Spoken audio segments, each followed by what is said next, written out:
നമസ്കാരം. മലയാളി വാർത്ത ഇൻസൈഡിലേക്ക് സ്വാഗതം. ലോകത്തെ വീണ്ടും ആശങ്കയിലാഴ്ത്തുന്ന വാർത്തയാണ് മധ്യപൂർവ്വ ദേശത്തു നിന്ന് പുറത്തുവരുന്നത്. വെടിനിർത്തൽ കരാർ നിലവിലുണ്ടായിരിക്കെ അമേരിക്കയും ഇറാനും വീണ്ടും പരസ്പരം ആക്രമണം നടത്തിയതായി റിപ്പോർട്ടുകളാണ് പുറത്തുവരുന്നത്. സംഭവങ്ങളുടെ തുടക്കം ഹോർമൂസ് കടലിടുക്കിലൂടെ സഞ്ചരിച്ച ഒരു വാണിജ്യ ചരക്ക് കപ്പലിന് നേരെയുണ്ടായ ഡ്രോൺ ആക്രമണത്തോടെയാണ്. ഈ ആക്രമണത്തിന് ഇറാനാണ് ഉത്തരവാദിയെന്ന് ആരോപിച്ച അമേരിക്ക ഇറാനിലെ മിസൈൽ ഡ്രോൺ സംഭരണ കേന്ദ്രങ്ങളും തീരദേശ റഡാർ കേന്ദ്രങ്ങളും ലക്ഷ്യമിട്ട് വ്യോമാക്രമണം നടത്തി. ഇത് വെടിനിർത്തൽ കരാർ ഇറാൻ ലംഘിച്ചതിനുള്ള മറുപടിയാണെന്ന് അമേരിക്കൻ സൈന്യം വ്യക്തമാക്കി.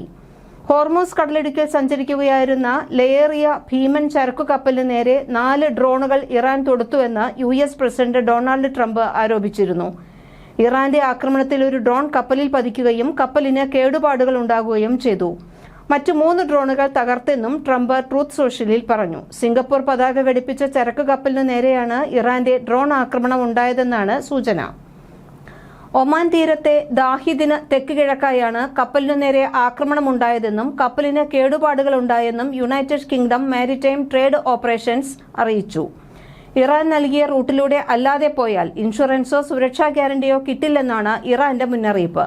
പിന്നാലെ സുരക്ഷിത നാവിക ഇടനാഴി ഇറാൻ അടച്ചു. ഇതോടെ ഹോർമുസിൽ വീണ്ടും പ്രതിസന്ധി ഉടലെടുത്തിരിക്കുകയാണ്. ഇതേസമയം അമേരിക്കയാണ് ആദ്യം കരാർ ലംഘിച്ചതെന്ന് ഇറാൻ ആരോപിക്കുന്നു. അമേരിക്കൻ ആക്രമണത്തിന് മറുപടിയായി മേഖലയിലെ അമേരിക്കൻ സൈനിക താവളങ്ങൾ ലക്ഷ്യമിട്ട് നടപടി സ്വീകരിച്ചതായും ഇറാന്റെ സൈനിക വിഭാഗം അറിയിച്ചു. സ്ഥിതിഗതികൾ കൂടുതൽ വഷളാകുകയാണെങ്കിൽ ശക്തമായ തിരിച്ചടി ഉണ്ടാകുമെന്നും അവർ മുന്നറിയിപ്പ് നൽകി. ഹോർമുസിൽ ഇനിയും ഏതെങ്കിലും വിധത്തിലുള്ള ആക്രമണം തുടർന്നാൽ അതിന്റെ പ്രത്യാഘാതം വളരെ രൂക്ഷമായിരിക്കുമെന്നും US vice president JD Vance എക്സിലൂടെ മുന്നറിയിപ്പ് നൽകി. ആക്രമണത്തിന്റെ വീഡിയോ ദൃശ്യങ്ങൾ പുറത്തുവിട്ടുകൊണ്ട് ഇറാന്റെ മിസൈൽ ഡ്രോൺ സംഭരണ കേന്ദ്രങ്ങളും റഡാർ സംവിധാനങ്ങളും തകർത്തതായി US സെൻട്രൽ കമാൻഡ് അറിയിച്ചു. എന്നാൽ ചർച്ചയ്ക്കിടയിലാണ് അമേരിക്ക ഇറാനെ ആക്രമിച്ചു എന്നും US-ന് പശ്ചാത്തപിക്കേണ്ടിയും പിൻവാങ്ങേണ്ടിയും വരുമെന്നും ഇറാന്റെ പാർലമെന്ററി ദേശീയ സുരക്ഷാ കമ്മീഷൻ അധ്യക്ഷൻ ഇബ്രാഹിം അസീസി ശനിയാഴ്ച പറഞ്ഞത്. മുൻ Islamic revolutionary guard corps commander കൂടിയായ അസീസി US പ്രസിഡന്റ് ഡൊണാൾഡ് ട്രംപിനെ രൂക്ഷമായി വിമർശിക്കുകയും ചെയ്തു. American vice president JD Vance ആക്രമണത്തിന് മറുപടി ആക്രമണം തന്നെയായിരിക്കുമെന്ന് മുന്നറിയിപ്പ് നൽകി. അമേരിക്കൻ പ്രസിഡന്റ് ഡൊണാൾഡ് ട്രംപും ഇറാനെയാണ് വെടിനിർത്തൽ കരാർ ലംഘിച്ചതിന് ഉത്തരവാദിയെന്ന് ആരോപിച്ചു. ശനിയാഴ്ചത്തെ ആക്രമണത്തിന് പിന്നാലെ ഹോർമൂസ് കടലിടുക്കിലൂടെ സഞ്ചരിച്ചിരുന്ന ചരക്ക് കപ്പലായ MV എവർ ലവ്ലിക് അതിനു നേരെ ജൂൺ 25-ന് ഇറാൻ നടത്തിയ ഡ്രോൺ ആക്രമണത്തിന് മറുപടിയായാണ് തങ്ങൾ ആക്രമണം നടത്തിയത് എന്നാണ് US സെൻട്രൽ കമാൻഡ് വ്യക്തമാക്കിയത്. പശ്ചിമേഷ്യയിലെ യുദ്ധം അവസാനിപ്പിക്കാനുള്ള നയതന്ത്ര ചർച്ചകളിൽ US-ഉം ഇറാനും ഏർപ്പെട്ടിരിക്കുന്ന നിർണായക സമയത്താണ് ഈ ആക്രമണങ്ങൾ നടക്കുന്നത്. അതേസമയം ഹോർമൂസ് കടലിടുക്കിൽ നിയന്ത്രണം പാലിക്കാതെ സഞ്ചരിക്കുന്ന കപ്പലുകൾക്ക് എന്തെങ്കിലും സംഭവിച്ചാൽ ഉത്തരവാദിത്തം കപ്പൽ ഉടമയ്ക്കും കമാൻഡർക്കുമാണെന്നും ഇറാൻ വ്യക്തമാക്കി. 130 കപ്പലുകളെ വരെ കടത്തിവിടാൻ കഴിയുന്ന പാത സജീവമായാൽ ഇറാന്റെ മേൽക്കൈ നഷ്ടപ്പെടുമെന്ന് തിരിച്ചറിഞ്ഞാണ് ഇറാൻ ഹോർമുസിൽ വീണ്ടും നിലപാട് കടുപ്പിച്ചത്.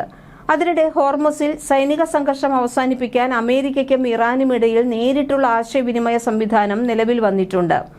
ഇതിനിടെ ഒരു ആശ്വാസ വാർത്തയും പുറത്തുവരുന്നുണ്ട്. അമേരിക്കയുടെ മധ്യസ്ഥതയിൽ ഇസ്രയേലും ലെബനനും തമ്മിൽ ഒരു പ്രാഥമിക ധാരണയിലെത്തിയതായി റിപ്പോർട്ടുകളുണ്ട്. ഏറെ നാൾ നീണ്ടുനിന്ന അനിശ്ചിതത്വങ്ങൾക്കൊടുവിൽ ഇസ്രയേലും ലെബനനും പ്രാരംഭ കരാറിൽ ഒപ്പുവെച്ചു. അമേരിക്കയുടെ മധ്യസ്ഥതയിൽ വാഷിംഗ്ടണിൽ നടന്ന 5ാം ഘട്ട ചർച്ചകൾക്കൊടുവിലാണ് കരാർ യാഥാർത്ഥ്യമായത്. ഇസ്രയേൽ സൈന്യം കൈവശം വെച്ചിരിക്കുന്ന ദക്ഷിണ ലെബനനിലെ ചില പ്രദേശങ്ങൾ ലെബനൻ സൈന്യത്തിന് കൈമാറുന്നതാണ് കരാറിലെ പ്രധാന ഉള്ളടക്കം. US സ്റ്റേറ്റ് ഡിപ്പാർട്ട്മെന്റിൽ നടന്ന ചടങ്ങിൽ US state secretary Marco Rubio, ഇരു രാജ്യങ്ങളുടെയും അംബാസിഡർമാർ എന്നിവർ കരാറിൽ ഒപ്പുവെച്ചു. നേരത്തെ പൂർണ്ണമായ സൈനിക പിന്മാറ്റം വേണമെന്നായിരുന്നു ലെബനന്റെ ആവശ്യം. എന്നാൽ ഹിസ്ബുള്ളയുടെ നിരായുധീകരണവും അതിർത്തിയിലെ സാന്നിധ്യവും ഒഴിവാക്കുമെന്ന ഉറപ്പ് ലഭിക്കാതെ പിന്മാറില്ലെന്നായിരുന്നു ഇസ്രയേലിന്റെ നിലപാട്. തർക്കങ്ങൾക്കിടെയാണ് പൈലറ്റ് സോണുകൾ എന്ന ആശയത്തിലൂടെ ലെബനൻ സൈന്യത്തിന് നിയന്ത്രണം കൈമാറാൻ ധാരണയായത്.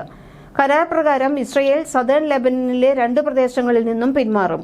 കരാർ വളരെ പ്രധാനപ്പെട്ട ഒരു ഘടകമാണെന്നിരിക്കെ തന്നെ വലിയ വെല്ലുവിളികൾ മുന്നിലുണ്ടെന്നും ഒപ്പുവയ്ക്കൽ ചടങ്ങിനിടെ US state secretary Marco Rubio പറഞ്ഞു. രാജ്യത്തിന്റെ പരമാധികാരം പുനഃസ്ഥാപിക്കുന്നതിൽ ഈ കരാർ ഒരു നിർണായക ഘടകമാണെന്ന് US-ലെ ലെബനൻ അംബാസിഡർ നദാ ഹമാദെ മോവോദ് പറഞ്ഞു.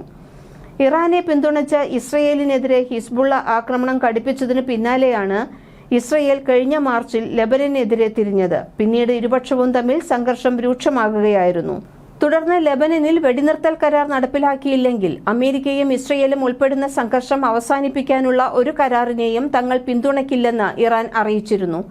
തുടർന്ന് പശ്ചിമേഷ്യൻ രാജ്യങ്ങളിൽ വീണ്ടും സംഘർഷം ഉടലെടുത്തു. ഇറാനെ പിന്തുണച്ച് ഇസ്രയേലിനെതിരെ ഹിസ്ബുള്ള ആക്രമണം കടുപ്പിച്ചതിന് പിന്നാലെയാണ് ഇസ്രയേൽ കഴിഞ്ഞ മാർച്ചിൽ ലെബനനെതിരെ തിരിഞ്ഞത്. പിന്നീട് ഇരുപക്ഷവും തമ്മിൽ സംഘർഷം രൂക്ഷമാകുകയായിരുന്നു. തുടർന്ന് ലെബനനിൽ വെടിനിർത്തൽ കരാർ നടപ്പാക്കിയില്ലെങ്കിൽ അമേരിക്കയും ഇസ്രയേലും ഉൾപ്പെടുന്ന സംഘർഷം അവസാനിപ്പിക്കാനുള്ള ഒരു കരാറിനെയും തങ്ങൾ പിന്തുണയ്ക്കില്ലെന്ന് ഇറാൻ അറിയിച്ചിരുന്നു. തുടർന്ന് പശ്ചിമേഷ്യൻ രാജ്യങ്ങളിൽ വീണ്ടും സംഘർഷം ഉടലെടുക്കുകയായിരുന്നു. മറ്റൊരു പ്രധാന കാര്യം, സംഘർഷം തുടരുന്നുണ്ടെങ്കിലും സമാധാന ചർച്ചകൾ പൂർണ്ണമായി അവസാനിച്ചിട്ടില്ല. പാകിസ്ഥാനും ഖത്തറും ഉൾപ്പെടെയുള്ള രാജ്യങ്ങളുടെ മധ്യസ്ഥതയിൽ അമേരിക്കയും ഇറാനും തമ്മിലുള്ള തുടർ ചർച്ചകൾ ഉടൻ പുനരാരംഭിക്കും എന്ന പ്രതീക്ഷ നിലനിൽക്കുന്നുണ്ട്. ഈ സംഘർഷം ആഗോള സാമ്പത്തിക രംഗത്തെയും ബാധിക്കുന്നുണ്ട്. ഹോർമുസ് കടലിടുക്കിലൂടെ കപ്പൽ ഗതാഗതം തടസ്സപ്പെടുമോ എന്ന ആശങ്ക നിലനിന്നെങ്കിലും ചില ചരക്കുകപ്പൽ സർവീസുകൾ പുനരാരംഭിച്ചതോടെ എണ്ണവിലയിൽ നേരിയ ഇടിവുണ്ടായിട്ടുണ്ട്. എന്നിരുന്നാലും സ്ഥിതിഗതികൾ ഇപ്പോഴും അതീവ സൂക്ഷ്മമാണ്. ഇതിനിടയിൽ ഇറാൻ ആക്രമണത്തിൽ തകർന്ന ഗൾഫ് മേഖലയിലെ ചില സൈനിക താവളങ്ങൾ ഇസ്രയേലിലേക്ക് മാറ്റാനൊരുങ്ങിയിരിക്കുകയാണ് അമേരിക്ക.